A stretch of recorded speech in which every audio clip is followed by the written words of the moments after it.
Brad Williams, XL prime.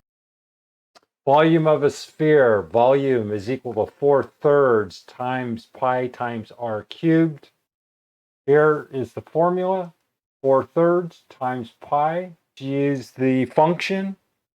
Are going to use a simplified version of using the cube. We'll use a caret to indicate the power, and that will give us this third calculation. Here we have a radius of 10, pi cubed, 411879 is the volume. Now, we have a second way to do this. The power function. We can implement this formula, B5 caret cube, using the power function. All it represents is the number and the power. And here we have B6, it would be the number, and the cube represents the power. That's volume of a sphere.